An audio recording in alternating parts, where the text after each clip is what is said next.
Makadi muri yeZimbabwe. Zita rangu ndinonzi Opampofu. Nhasi ndiri kuBulawayo, ndiri kufamba ndega. Ndineshamba kanditiza akaenda ku South Africa ndikati reka ndidzokere kwangu kwedu kuBulawayo, ku City of Queens and Kings.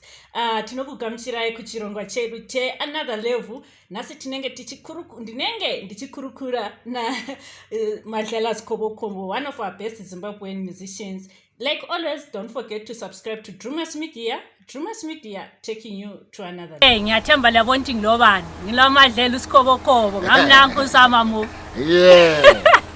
Hey, namhlanje kunenye ingoma ehlabelayo about ibear. Ibear. Angisakula. Okay, ibizo lami Opampofu njengazonke izikhathi abaningi bajala ukumbona ngihamba ngilo Ndrineshamba. Namhlanje ngihamba ngi1 ngike ngakhuluma njalo ukuthi ngamchiya ngathi mina lo Andrew sedivorce mina sembuyela ngakithi phela esindebeleni. Ngizibelele kwaMadlela uSkhobokhobo. Yeah. So namhlanje sizathi sizwe ukuthi usiphatheleni, sizwe ukuthi uMadlela uSkhobokhobo wavela ngapi. Because yabungakwazi kumbe ibizo lakhe lesithupha kumbe ngilakhe elokuhlabele lestage. So namhlanje sizathi ukuthini sikhulume laye sibe kwazi ukuthi wakhula njani, ukuthi yena ezebe lapha wasungula njani. So siyathaba kakhulu. Don't forget to subscribe to Drewmas Media. Remember, Drewmas Media, we take you to another level. Salibonani. Ibizo umuthusi bashimani Ndlovu. Abaningi bamazi njengoMadlela. Engathi mina ubuya koSkhobokhobo nina nanginika isibongo nathi nguMadlela Skhobokhobo. So yimi lo ozalwe engumuthusi bashimani Ndlovu, kodwa lo msebenzi nguMadlela Skhobokhobo. Okay, elewe. So uMadlela Skhobokhobo, uSkhobokhobo yindawo lapho vela khona. uSkhobokhobo yindawo yomsebenzi. Indawo yomsebenzi. La kuvela khona le character engiyithwalayo ethi Madlela Skhobokhobo. Kula esahawukela indlela yokuphila yabantu basenkayi, njoba bengabantu bakithi sibathanda kangaka ngathi angithwale le ndoda yasenkayi ngifake emahlombe ngigijime nayo. So kula kuvela khona i-character lethi Madlela Skhobokhobo. Okay, so ekuzalweni lazalela khona lenkayi o indawo elikwazi ukuthi hayi ngizalele enkayi but lahlala khona okwesikhathi esingakanani from maybe grade 1 up to wherever o liyaziqhenya ngoba liyakwazi ukuthi livela khona. Abantu laba babili kulo yena lo khuluma njengoba ngithe namhlanje ukukhuluma umuthusi bashimani Ndlovu. Nendoda le enye okuthiwa uMadlela Skhobokhobo engavela lapha ibe different to le ndoda ekhulumayo. So mina njengoba ngisitsho ngithi ngithwala le character ekuyiyo evela koSkhobokhobo yi character. Mina ke ngokuzalwa ngizalwa intokazi yababirwa angaze ngakufihla lokho. Eqhamuka phansi le kwantu umama wami ngomsuthu omuhle kakhulu. Okay. Yeah. Kodwa ngithwele ke i-character evela koSkhobokhobo. Okay, mina ngithe mfika ngingakayikhatshana ade ngithi hayi uMadlela uhamba lo teketa. Hayi vele abantu abanengi ngimangihamba angangifakazela umfowethu lapho sibande esihlala sisonke ukuthi noma ngihamba ngihlangana nabantu into abaqala ukuyibuza ngicabanga uteketa usefamous ukudlula mina. Uteketa ngesilinga. Okay, uteketa ngikhona representani. Uteketa, you know, it's very fun. Mina sometimes ezinto mangizenza nami after some time ngizibuza ukuthi but how did this come about? Ngoba ngicabanga ngisegoli I had no idea ukuthi kunokuthwalwa amahloka kule character la ivela khona. Totally I had no idea ngifuna ukukhuluma iqiniso nje. But one day ngabona umunye umfomu asishuta enye piece iskite sasithi itrafini impide egoli. Someone wayithwela ihloka khona apha egoli emafletini. Ngase ngisithi lethi ihloka leli. Laqala khona apho ukuthi ngithwala ihloka. Ungananzelela uMadlela 1 nangathwala ihloka. Nangathwala ilutho esandleni. But ngithe sengisenza lesikiti kulangiqale khona ukuthwala ihloka. Kanti ke kuthi ukuthi vele kwakumele i-complete the look of uMadlela. Okay. So mina ngithi hayi maybe ihloka represent idlozi kumbe ungalithiya kuMadlela libuyaphela ungalithiya hayi lutho nakho ngakuthwala representer abantu abadala bengizotsho ngithi hayi ngiledlozi kodwa hayi alinamkhuba alinani abantu of course abanye bazocanga ukuthi alinomkhuba lithintini cha kodwa hayi alinamkhuba alinani lihloka nje. Okay, so ukusungula kwaMadlela ukuthi size sibe kwazi ukuthi uMadlela mina ngokwazi kwami angikwazi abanye ababe belilalele kodwa ngikwazi ukuthi ama-drama amaningi imidlalo eminingi wayiqalisela ungale phesheya kwelizwe. Yes, ngaqala ngiseGoli ngafika eGoli around 2003 ngasebenza just like everyone else nami ngizama lapha nalapha ngisiwa but iphupho ngihlala ngitshela abantu ngithi ayikho into ebuhlungu emhlabeni njengephupho ngoba lidla wena njenge cancer unless and until uzusukume wenze uziphilise wena ngaphakathi. So kwakumele nami ngisukume. The first thing engayenzayo ngathenga iCamera.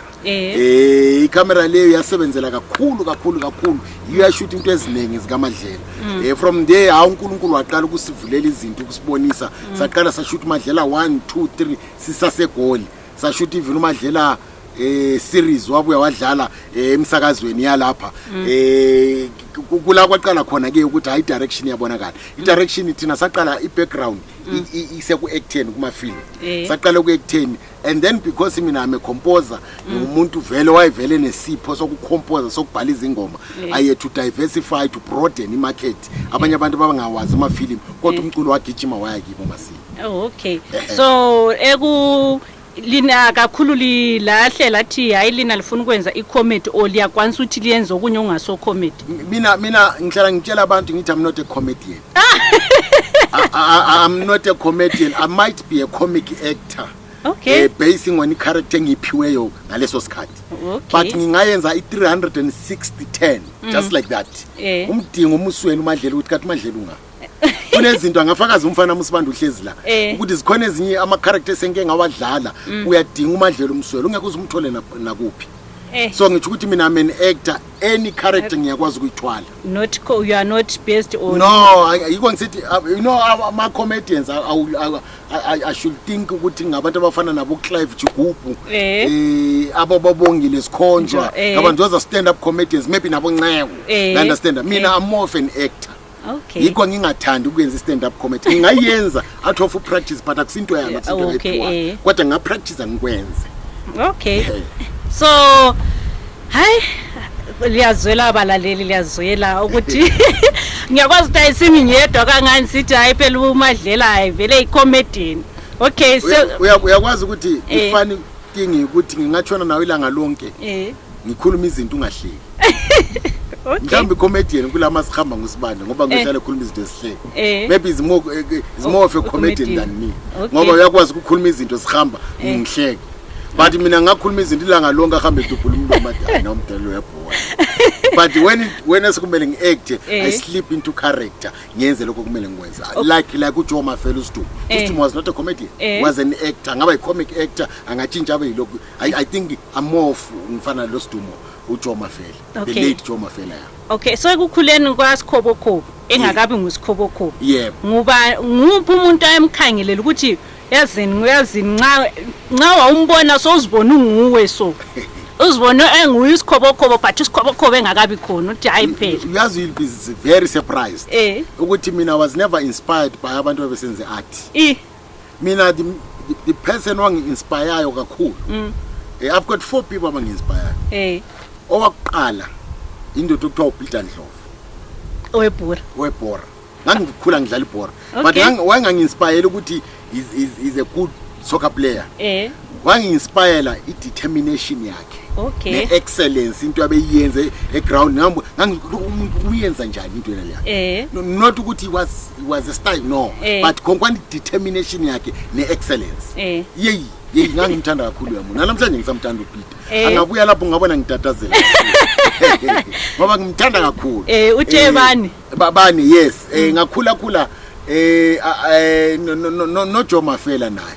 Okay. No Joe Mafela ngaqala ukubukela uScott is nice ngayithanda bana laba abantu engibanza baqamba ngabantu abane excellence thizeni into ngathi ungabakhangela ukuthi lo muntu lento uyenza njani ukhona umuntu ongayenza into uthi hayi of course uyenze but kunabantu abayenza into uzibuza ukuthi kanjani uyenze kanjani kunento nje angazi ngisithi excellence noJo Mafela ikhona indoda engumsakazi eSouth Africa mangifika okwakuthiwa nguLinda Sibiya uLinda Sibiya wayesebenzela uKhoze FM he was a radio DJ but indlela ayisakaza ngayo yo naye is part of the four and then manje omunye oshepe kakhulu washepa nempilo yami ngibaba momoya okuthiwa uzwilezwe Khateni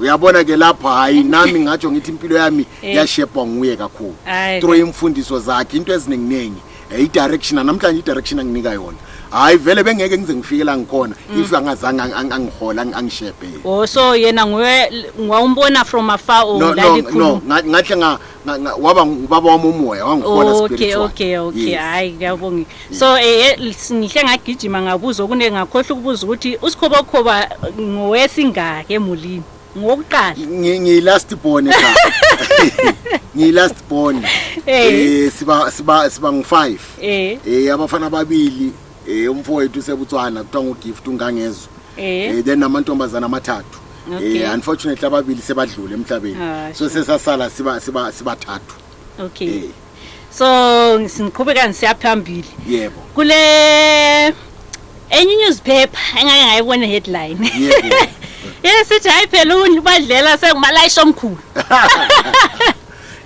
hayi inkinga nje angithi sometimes abantu baya bebhala ngendlela zabo bethatha ngendlela zabo but it's not really ukulayitsha the idea is siyenza into ezimbili eyaqala kuthiwa idlela delivery eyesibili idlela simani idlela delivery le yayithengela abantu abaphetshiya kuphi impahla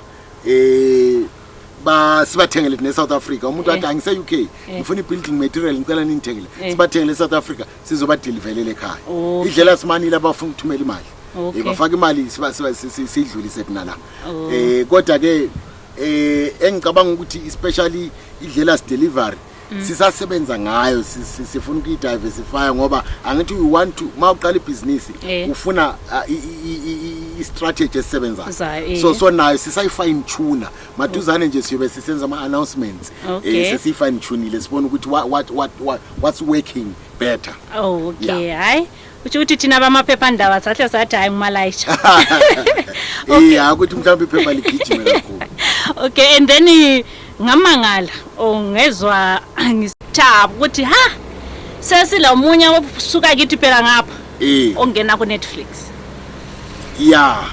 akungichazisele ngime ngazwa ama ngathaba kakhulu ngahamba ngasazwisisanga indaba yonke uyazi into ebuhlungu ngake ngathi mina ngiposta ngathi do you know ukuthi emathebeleleni I'm sorry to say this but ngikhuluma iqiniso sinabantu abenza into ezinkulu kakhulu in silence or in secrecy but ngicabanga ukuthi abakufihli maybe sithi in silence okuyikuthi ngokweqiniso ngasi ngabantu abakwazi ukuqakeza izandla kuzwakala bokumele bathi ngifike ekhaya sibandlalele ama red carpet off air laba besikhuluma ngobaba okuthiwa ngu-Ernest Ndlovu uGwebedla wenza into ezinkulu kakhulu eSouth Africa but no one notices, no one sees that.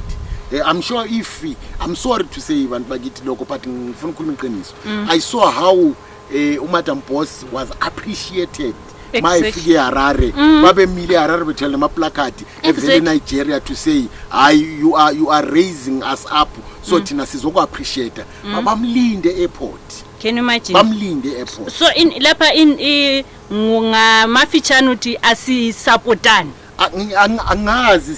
Okay, oyincane support yakho. Supportani o mhlawumbe asishowi ngendlela abanye abantu bayishowa ngawo. Mhlawumbe thina we are too reserved, I don't know.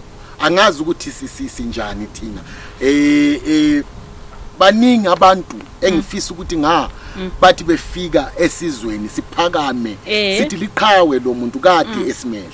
Ngibuyele embuzweni wakho ukuthi ziningi ngabe into esizenzayo. Kuningi nami esengikwenzile. Ngisasemncane angilingani nabo Ernest but khona okuncane sengizamile. Imagine having to play i-advert yakho idlale ku-Cambridge Cambridge idlale ku-TV ze-South Africa across all the channels SABC 1 SABC 2 ETV DSTV ku-Easter for about 1 week or so idlala. You understand? Akusinto enkulu leyo ukuthi kambi into enkulu kakhulu into enkulu kakhulu ukuthi having mina nga-actor was the only Ndebele person kwenye film okuthiwa uShina. I mean ama main characters Shina ngahamba ngashoot Northwest for almost a month or so. Lina yini elingasitsheliyo? Siyakhuluma liyaposta ukuthi hayi i-problem mhlawumbe masibona into zakithi we brush them off at ukuthi kuhle kube nzima nasenhliziyweni angazi ukuthi yini ngifuna ukuthi mina abantu bangayithathi emotional abayithathe ngendlela mhlawumbe engizama ukuyibeka ngayo ngoba ungakhuluma nobani abantu bakithi siyakwazi ukuthi kune problem esizweni sakithi. Mina I've concluded ukuthi le problem to me it's spiritual. Ukuthi kambi akwenzeki ukuthi umntana wakho apase nokamakhelwana apase usuke uyeqakezela izandla okamakhelwane before uqakezela wakini. Kwenzeki yini ngathi ngihlala ngiyibuza ngithi yini ngathi engaka ehlule ukuthi thina sodwa si appreciateane siqakezelana izandla. Kumbe sizajela kulaba abala ukuthi nxa siku social media kulabantu njengokuthi asithi neMathebeleland kulabantu esikwazi ukuthi laba bengapost ulutho umuntu onke yalubona. Obayi bakhona ama groups or ama esebesikwazi ukuthi ungahamba ku page nje kambe hayi ngiyakutshela because ngifuna ungitshele just give me one person weMathebeleland on a following on Facebook edlula 100,000 just one person just one mani nimboni just one give me one person. Wathi nisibona akekho uyabona ungabona ufika 30,000 followers hayi you are the best. Ungabona ufika 30,000 followers mkhulu kakhulu eMathebeleland. So kumele sifunde. Mina I've said lento le I wish ngahlala nabantu abadala phansi banginikeze audience ophathisana bobani sizama ukulungisa lento ngoba for mina it's spiritual. There's something wrong akumele ilungiswe. Sure. Ikhona into wrong akumele ilungise esizweni sakithi. Asiyekeleni politics siyekeleni ama emotions but sibhekeni iqiniso. Kune problem la akumele siyilungise. Outside politics, outside into eziningi thina sodwa siyisizwe. Kungizwisa ubuhlungu ngingaqala ukukhuluma ngakho lokho ngagcina ngikhanyembezi. Akhanya sibili kunzima lazwela amuli eZimbabwe lazwela beMathebeleland because manje ngikhulume nengakhulumanga because sasa bazathi ngumadlela because kulabanye abama artists uyabezwa besithi hayi mina ukuthi ngize ibe right wathi ngiye ngale. But bafike khona ngale kuyavuma yini kungane kufika kukhanya ngani kuyakhanya ukuthi hayi kanti because kulomunye athi ingoma yami yayichaywa izwakala kodwa ngahamba ngayidlalela kwenye indawo abantu sebengaze ndisebengiqhakathekisa. So thina njengathi amakhosi but fantasy sibe lokubambana singathi but mina banganisola bansola but ngibona ngathi it's something that we need to learn from Shona people.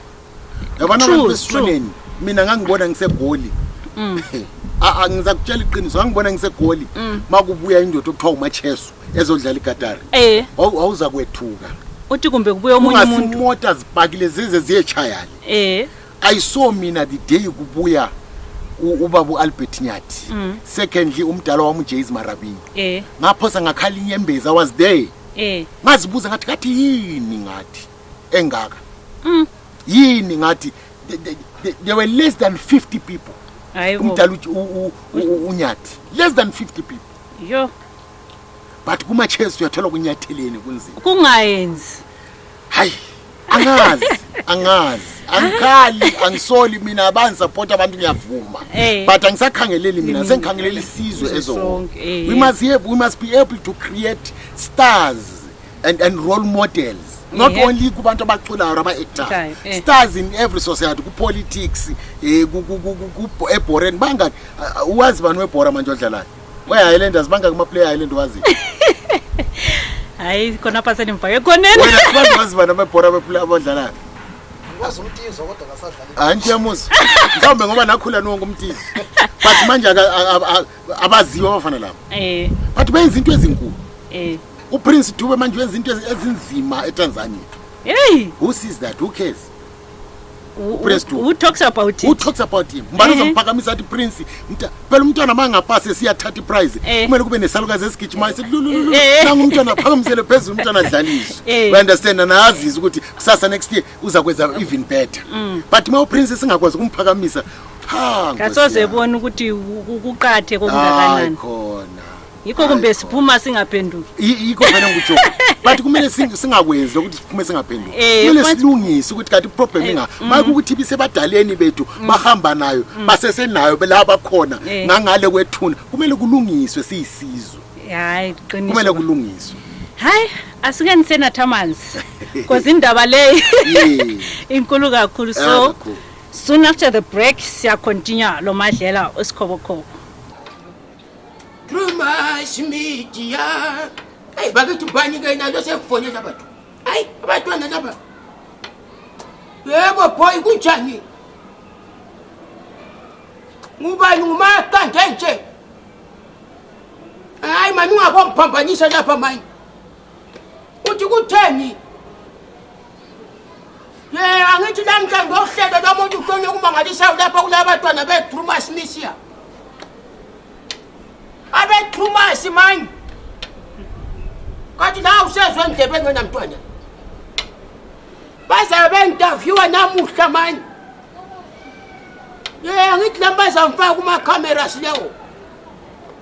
Ngimnyama ukuthi ndakurikita mina.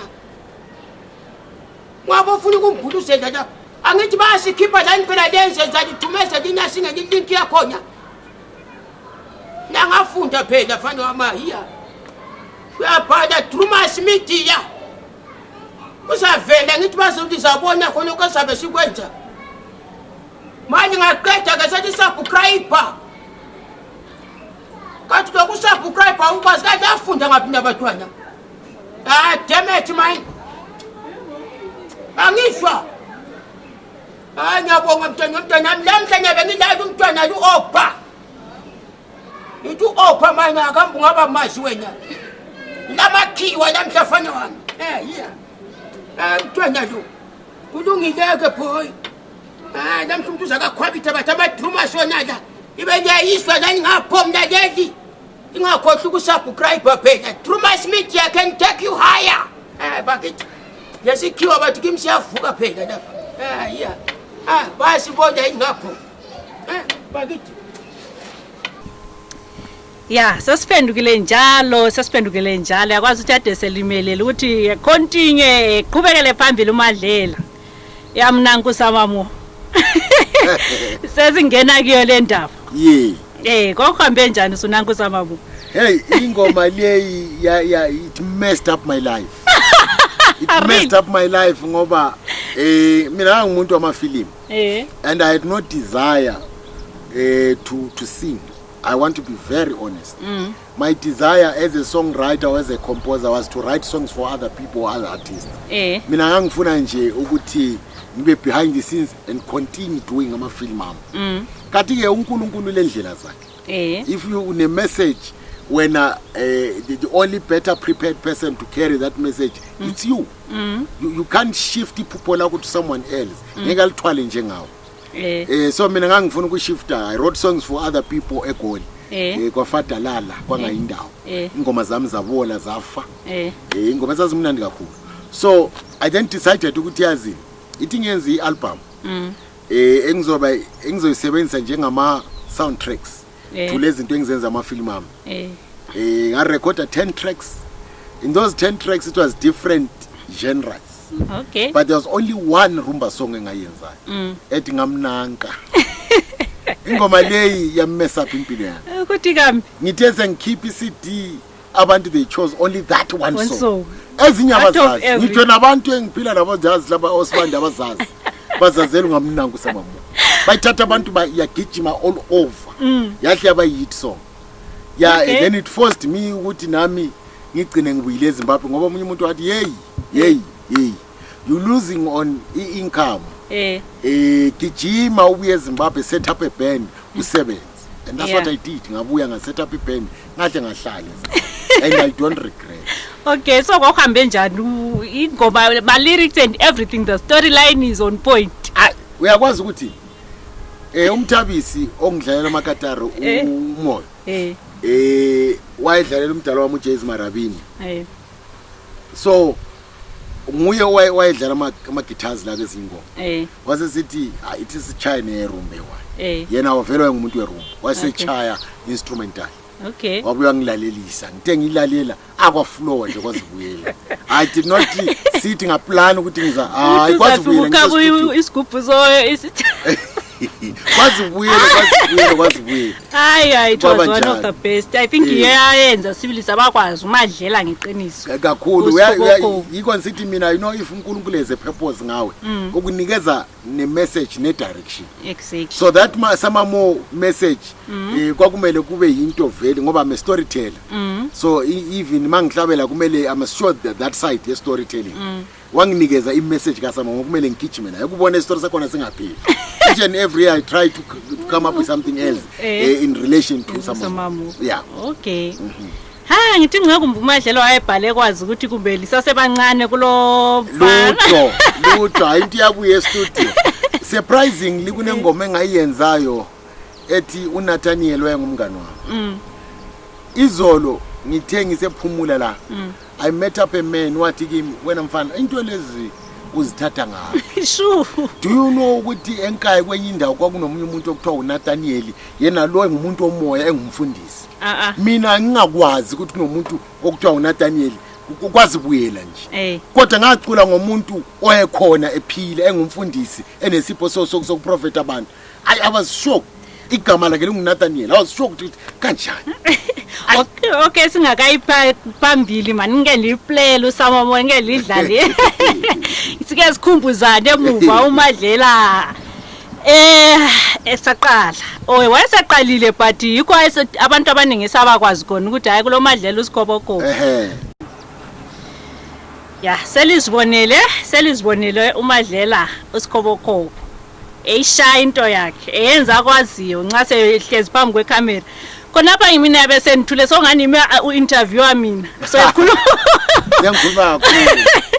Okay, beside ungamnanku samamonga iwapi ama song wayenzayo sibili ukuthi ungacabanga sibili. Uyabona sibili crowd isukuma yonke kawani. What your vibe? What your buzz?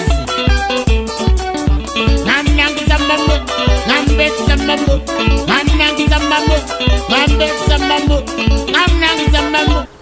I think my best song ever. Abantu bazathi ngisamamo kodwa kimi akusingisamamo. Okay. Yile ethi celebrate. Okay. Abantu bafuna ukubona uMadlela phezulu. Engafeature khona uBoyoyo uThemba oyengoweMokisi. Okay. Wengone weMokisi. Ayisiko Mokisi. Mokisi. Imokisi. Ngithi mina. Okay, ngithi ngce imentshona ngikhuluma ku. Imokisi. Bafuna ukubona uBoyoyo phezulu. Abantu bafuna ukubona uMadlela phezulu. Abantu bafuna ukubona uBoyoyo phezulu. Twala.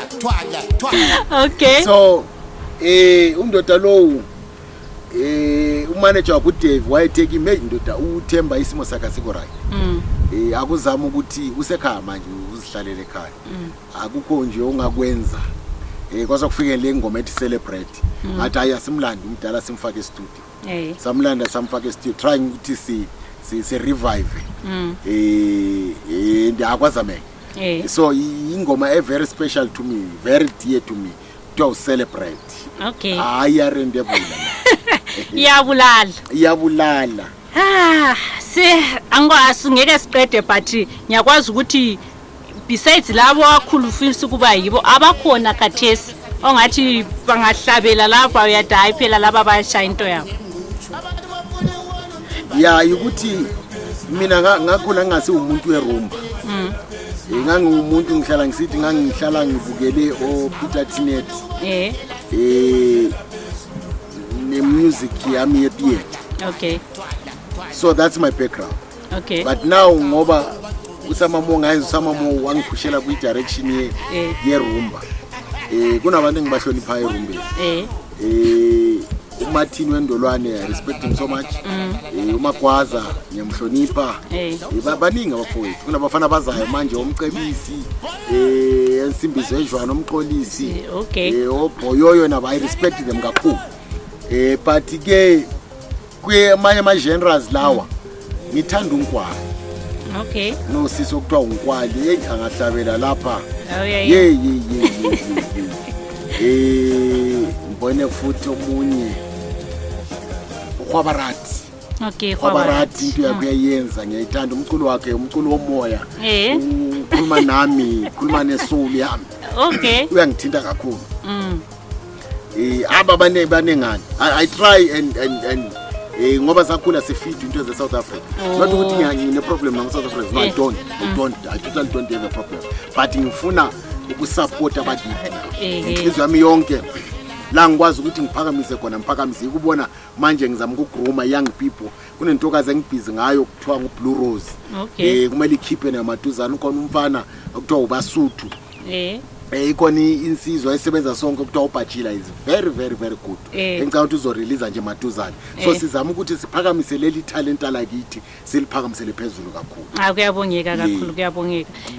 So ngengoma osuzenzile ongalokho osukwenzile ku art industry uyathokoza ngendlela ingoma ezithanga emsakazweni la kumabona kude yini lilokukhona hayi singasola ngoba mhlawumbe vele ma usujwala ukusola uzosola kodwa hayi angifuni qamba amanga nginokuzizwa ingoma zichaya nokuzwa phela abantu ukuthi bakuzwe bazizwe emsakazweni ayiqiniso I remember for the past 2 years or so ingoma zami celebrate was number 34 ku top 50 ngonyaka lwana. I think it was the only Ndebele song ebilapha. Last year u52 was number 10 uvotele ngabantu. So ngizasola ngithini ngeke usola ngizasola ngithini hayi ziyadlala ezami ziyadlala so angazi ezabanye but ngikhuluma yami experience akumelanga ngisole nalapho ku right khona. Ngiyakhumbula ukuthi komunye umnyaka okwahamba waya receive yebo i-award kwakuyi award yani exactly nginama award I think 10 manje so ngama awards abakwazi isikhiwa bathi multi award winning artist phela mongaziqhakezelanga kulamuntu ozoqhakezela I'm a multi award winning artist. Baje bayiqeda bathi bakithi siyabonga kakhulu mina ngizange ngikhule ngerumba kodwa uNkulunkulu 2017 wathi ngena kuyo lento ongayaziyo ngizohamba nawe sisaya madoda tangi siyabonga. Ama award eyami yaqala especially sihlupheka sasegoli ngihamba naye lo mfo asathu ukukhuluma la kanya livela kude akumele ukhulume naye ngihamba naye sijaya amasude egqoke sisicathulo ezinzima kakhulu ngamazimu achievers engawina eSouth Africa okuthiwa yi-People's Choice against you'll be surprised yabona mawunkulunkulu into eyihlelile People's Choice against uGinimbi. You remember Ginimbi? That 2016 against uGinimbi against lo mfo wayetha ku Mr Bones. Chirisa something like that. Against uSisilwa ekuthe ngiwandile ku Generations. Yo against angazi umbe lo mfo wayetha ngina Jessica I think nawe khona. Against those people. Against those people. Remember futhi naye emasindebeleni si minority. Kodwa ngayithatha People's Choice. So finding game. Yangivotela isizwe bathi tata dlela ngayithatha. That is the first award ngayiwina empilweni yami. Very special. Ngathi ngisiya stage nabantu babezuza who's this guy? Ngoba bengakangazi phela. Ngathi ngibuya 2017 ngawina awu3 eMabulawayo Arts Awards ngawina Song of the Year ngamna ngusabamo ngawina best actor for my characters kaMadlela ngawina best newcomer. Deserve I think akumele ngowine for bancintshe yayingeyani nalabo kathi kwakumele ngisakhumbula ukuthi but ungawena njani best nani yayihambisana ne best newcomer hayi best song of the year mhlawumbe album of the year kumemela but kwakumele ngiwini yesi4 bangcitsha labadala bama-BA kwamele ninginike badala so for mina ngiya-appreciate kakhulu baqala khonapho and namhlanje until today do you know ukuthi akabize kube nomuntu owina ama-out 3 yebo so I'm holding a record here. hayi mina ngiqazele eyokuqala people's choice hala wabulala people's choice ngayidala so since then I've won about 10 awards sengiyawina amazima uqalise nini lekho ngathi from 2016 ukwenza umsebenzi wakho ukuthi from this time up to this town send 10 awards ongathi lapho ukuthi ngiyabona ukuthi ngesikhathi ngiqalisa uMadlela ingaqasa ngomnyaka lo ikho ngabona khona ikhathe sengiqalisa I think uMadlela one some release 2014 2013 saka 2013 up to now yes sule 10 sengine 10 uyi1 ngiyi1 ha ngiyi1 akunzima hayi uyazi mina ubhungani baba mamoya wakhuluma into a very profound njengomprofeti wathi khona kunento okuthiwa lubizo ungayenza art ungahlabela ube ne beautiful voice mnandi kakhulu baningi abantu abahlabelayo la kakhulu but they are not called to be entertainers kuthutsha uMadlela ngevoice yakhe ehotshozela babone kathi ubizo lunjani uhamba nemessage ithizeni yini oyithwele is not only the voice oyizakhuluma nabantu kumele mawusenza into ikhulume nabo ngaphakathi not ukuthi mina I've got a beautiful voice I'll stand in front of people and sing abantu bathi no lubizo and abantu ukulalela kumele uNkulunkulu akuphe bona avume ukuthi labantu abakulalela. Yeah. You understand? Not ukuthi wena ngoba mina ngine beautiful people are forced to listen to me. No. Uyazuyekela ukuhlabela with that beautiful voice. Awufuni ukuba ngumfundisi kwelinlanga. Hayi. Kwaze ungaba ngumfundisi sibilo. Hayi lokho kuyabe ngasingo kwami. Ngiyabe ngisenza into engekho. Ngiyabe ngisenza into engayenza ukuhamba ngimotivate abantwana. Okay. I'm so passionate ukuthi one day ngingamotivate abantwana ezikolweni. Ngakhulela emakhaya so ngiyayazi ama challenges afisa abantwana basemakhaya amaphupho abo babona ngathi into enkulu kakhulu ukuthi vele ku TV for mina ukuphuma ku TV ngizalelwe ezihlahleni zeGwanda le it was not easy akukho lula first day ngiphuma ku TV kwakungathi kuthangi ngaziphosa eflat TV uthi mama I've made it yabona ngoba ngakhula ngingabukeli TV but now today people sit and watch me on TV it's a dream come true kakhulu so ngizo one day ngaba nemali kube right kahle I'll go around and speak to these kids. Sure. Yeah. So ebantwini owacollaborate labo so wacollaborate labantu abaningi uMadlela labantu bakhe anti kukabili film site okay ekuhlabeleleni no I took many people come to me for collaboration young and old I've collaborated with abantu abaningi okay recently ben collaborated nomfana okuthiwa usezibiza mshana kagogo kuthiwa FFG is a very very very good young man ngawuthi ingoma yakho izabuya maduza mina ngingangena whichever genre ngiyakwazi ukungena whether sungura rumba kwaito house ngiyakwazi ukungena okungehlulayo R&B I don't have the voice for it. Kumele ngikhayise lokwana ngifuna ukukwala bo Blue Rose mina. Okay sesikhambe sesifike emaphethelweni mina lama ngifisa ukuthi siqede kodwa khanye ngani ngama midday lonke ngila kuze kuphume elinye sengena abathi your personal question ngesikhiwa yebo abaningi abahlabelayo uyabezwa besithi balaba abafazi oba bathethe kodwa bathethe abaningi uMadlela uthethe abaningi uthetho yethu hayi babe bheda mina ngikwenza lokho mina one woman man okay thethe umamoyo isiphalaphala sakho moyo anjebona nering ngajada nginhliziyo yami khona apha kanje kuma kungoma yakho ungamnanko samamo babekuthathele usinotile uthethe umamoyo wananku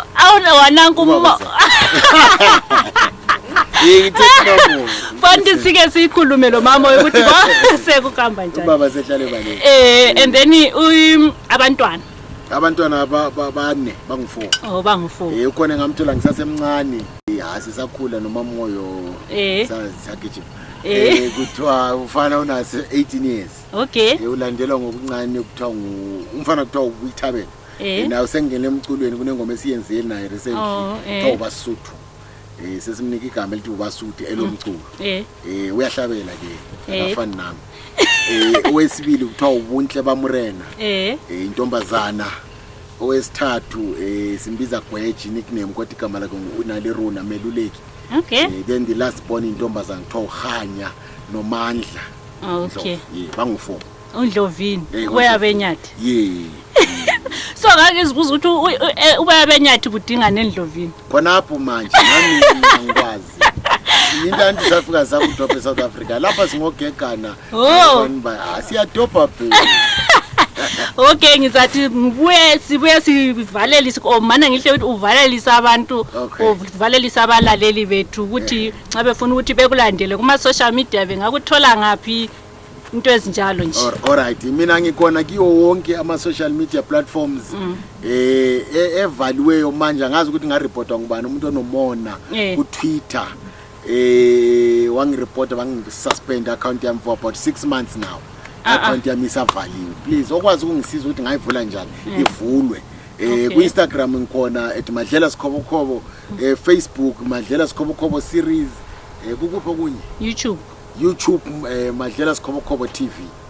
Okay. I hope sonke silalele. I hope lonke imibuzo eminingi kade lilayo laleyadisele lizabuza khona apha lamzaphenduka ngimbuze bese liphendula. Ethemba ukuthi litholi yakholisa lizahamba lemfollower lihamba lemlike le subscriber la ku Drewmas Media. Don't forget to subscribe to Drewmas Media. Remember Drewmas Media we take you to another level. Lingakhohlwa ukuya subscribe futhi ku Madlela liyemfollower akho yonke indawo like ama video akhe wonke. Siyabonga kakhulu abantu kumele bahlale bekwazi ukuthi hayi mawunephupho thina sikholelwa ukuthi ngapha kudlela sikushilelo media a dream never dies. Akumelanga uvuma iphupho lakho lifa and akekho omunye umuntu ongakusukumela akuthatha iphupho lakho agijime nalo. Kufuna wena mbala wena uqobo lwakho ukuthi phakama ubambe iphupho lakho ugijime nalo. Siyabonga ciao. Lokho kumpana mina ngakumtshela ngathi lo ungconywana lo. Wena uzozimbulisela ngomuntu zwanini lapha madoda ngono liphuma igedi because ngiyalinanka kathesi bojo ngiyalinanka kathesi bojo thina vele asiku siyakamukela lokho sikuhlelo lethu le Drewmas Media. Ngithe ngikhuluma lo baba uMadlela lapho Skhobokhobo wathi usebenzela kakhulu because ade sithi ngakhuluma anything erife ku so ngathi hayi ngeke phela nisuke ingakhulumanga lapho. Linjani? Salibonani njani? Sithina siyaphila kakhulu ngiyethemba abe Drewmas Media bakwamukela kahle.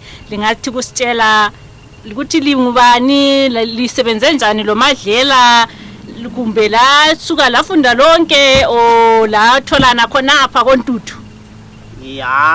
Mina ibizo ngingonoblu Charlie Nxumalo. Kodwa ke lo msebenzi ngiyazakala ngoSibande. Okay. uMadlela siqala ukwazana ngo-2010 end of 2010 lapha. Ngisayenza itheater ebengu-director wami. Okay. Wayebuya lapha nezosigruma lapha ngangisasengelinya ilemi engingayenziyo i-behavior but wanshape then 2013 kwasekwenziwa ke uMadlela. Ilokhu uMadlela i-comedy drama. From there vele sasebenza sonke up until today. Kulungile khanya ngani lilobudlelwano obuhle uthe wahlangana ngo-2010 engu-director. Wow, okay kade semfungeni igana ngithi maybe lobuhlobo phakathi ngubhuti sengubhuti from another mother. Ngumfowethu omkhulu kabi emsebenzini la ngaphandle. Kulungile. Asebenza sonke kakhulu. Siyabonga kakhulu. Mdala Mbuzi Jonas unga. Jona manje uJona ungamdala Cape Town iwonga into bani nyawopha kodwa kuphuma nyawopha selizwile ukuthi uMadlela nguNdlovini. Khona ngakho. Ukuthi ukuthi ngoyoqeda isikhathi ekhuluma nade sendithule kuphela nilaleli ngathi hayi phela umuntu usejayela ukuthi afike emestagini wonke umuntu alalele yena ngathi hayi mana ngenza ukujayela ngizithulele imibuzo eminingi abayade beyibuzile ngilethemba ukuthi liphenduliwe aba social media yenduza akhe ngiyathemba ukuthi lizahamba liyemlike liyemfollow liyesubscribe everything but la lingakhohlwa ukuthi nxa lifuna abantu abaningi ngoba kuyakubuza abantu abanjengabo Jays khonapha sithi sidile ngakobulawayo sibona ukuthi kukha imusic yankona ihamba njani abantu bafuna ukuthi besise ngaphi betake us to another level besishiya ngaphi kodwa sezuthi uMadlela uthi lokho ekhona uzahlale khona ukhona ukuthi ethuthukise thina intanga yakhe phela ukuthi siye khatshana so siyabonga kakhulu ba uMadlela bonga thina kakhulu siyabonga kakhulu don't forget to subscribe to Drewmas Media.